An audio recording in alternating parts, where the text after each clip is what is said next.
SDPI PFI ಪರ ವಕಾಲತ್ತು ಮಾಡುವಂತಹ ಸಿದ್ದರಾಮಯ್ಯ ಈಗ ಮಾತಾಡಲಿ. ಎಸ್ಡಿಪಿಐ ಪಿಎಫ್ಐ ಬ್ಯಾನ್ ಆಗಲೇಬೇಕು. ನಾಳೆ ಅಮಿತ್ ಶಾ ಅವರ ಜೊತೆ ಈ ಬಗ್ಗೆ ನಾನು ಮನವಿಯನ್ನ ಕೂಡ ಮಾಡ್ತೇನೆ ಅಂತ ಹೇಳಿ ಸಂಸದ ತೇಜಸ್ವಿ ಸೂರ್ಯ ಹೇಳಿಕೆಯನ್ನ ಕೊಟ್ಟಿದ್ದಾರೆ. ಎಸ್ಡಿಪಿಐ ಪಿಎಫ್ಐ ಬ್ಯಾನ್ ಆಗಲೇಬೇಕು. ಈಗಾಗಲೇ ಈ ಎರಡು ಸಂಘಟನೆಗಳ ಪರ ವಕಾಲತ್ತು ಮಾಡುವಂತಹ ಸಿದ್ದರಾಮಯ್ಯ ಅವರು ಈಗ ಮಾತಾಡಲಿ. ನಾಳೆ ಅಮಿತ್ ಶಾ ಅವರ ಜೊತೆ ಈ ಬಗ್ಗೆ ನಾನು ಮನವಿ ಕೂಡ ಮಾಡ್ತೀನಿ ಅಂತ ಹೇಳಿದ್ದಾರೆ ತೇಜಸ್ವಿ ಸೂರ್ಯ. ಸಂಸತ್ ಸದನದಲ್ಲೂ ಈ ಬಗ್ಗೆ ಪ್ರಸ್ತಾಪ ಮಾಡ್ತೇನೆ, ನನ್ನ ಭದ್ರತೆ ಬಗ್ಗೆ ಸಿಎಂ ಜೊತೆಯೂ ಚರ್ಚೆ ಮಾಡ್ತೇನೆ ಅಂತ ಹೇಳಿ ಬೆಂಗಳೂರಲ್ಲಿ ಸಂಸದ ತೇಜಸ್ವಿ ಸೂರ್ಯ ಹೇಳಿಕೆಯನ್ನ ನೀಡಿದ್ದಾರೆ.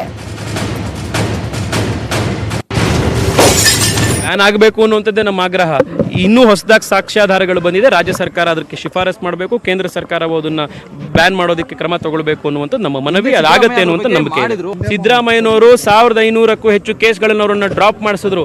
ಇವತ್ತು ಕರ್ನಾಟಕದಲ್ಲಿ ಈ ಮಟ್ಟಕ್ಕೆ ಈ ಆರ್ಗನೈಸೇಷನ್ಸ್ಗಳು ಬೆಳೆದಿದೆ ಅಂತಂದ್ರೆ ಸಿದ್ದರಾಮಯ್ಯನವರು ಅದಕ್ಕೆ ನೇರ ಹೊಣೆ. ಇವತ್ತು ನೀವು ಅಷ್ಟು ಕ್ಯಾಮ್ರಾಗಳು, ಇಷ್ಟು ಪ್ರಶ್ನೆಗಳು ಲೈವ್ ಅಲ್ಲಿ ಕೂರಿಸಿ ಸಿದ್ದರಾಮಯ್ಯನವರಿಗೆ ಕೇಳಬೇಕಿದೆ. ನೀವು ಇವತ್ತು ಏನ್ ಮಾಡ್ತಾ ಇದ್ರಿ ಇಷ್ಟು ವರ್ಷಗಳ ಕಾಲ? ಗೊತ್ತಿದ್ದು ಕರ್ನಾಟಕ ನೀರು ಈ ದಿಕ್ಕಲ್ಲಿ ತಳ್ಳಿದ್ರಲ್ಲ ಅನ್ನುವಂಥ ಪ್ರಶ್ನೆ ಇವತ್ತು ಕೇಳಬೇಕಾಗಿದೆ ಸಿದ್ದರಾಮಯ್ಯ. ಕೇಂದ್ರ ಗೃಹ ಸಚಿವರು ಬರ್ತಾ ಇದ್ದಾರೆ, ಖಂಡಿತವಾಗಿಯೂ ನಾವು ಮಾಡ್ತೇವೆ, ಮನವಿಯನ್ನು ಕೊಡ್ತೇವೆ. ಇವತ್ತು ಪೊಲೀಸ್ ತನಿಖೆಯಲ್ಲಿ ಬಂದಿರುವಂತಹ ಅಷ್ಟು ಮಾಹಿತಿಯನ್ನ, ಅಷ್ಟು ಮೆಟೀರಿಯಲ್ಸ್ ಅನ್ನ ನಾವು ಮಾನ್ಯ ಗೃಹ ಸಚಿವರಿಗೆ ಕೊಟ್ಟು ರಾಜ್ಯದಲ್ಲಿ ಶಿಫಾರಸು ಬಂದ ತಕ್ಷಣ ಕೇಂದ್ರದಲ್ಲಿ ಆ ದಿಕ್ಕಿನಲ್ಲಿ ಕ್ರಮ ತಗೊಳ್ಬೇಕು ಇವು ಎಲ್ಲ ಸಂಘಟನೆ ಮೇಲೆ ಅನ್ನುವಂತಹ ಮನವಿಯನ್ನ ನಾವು ಖಂಡಿತವಾಗ್ಲೂ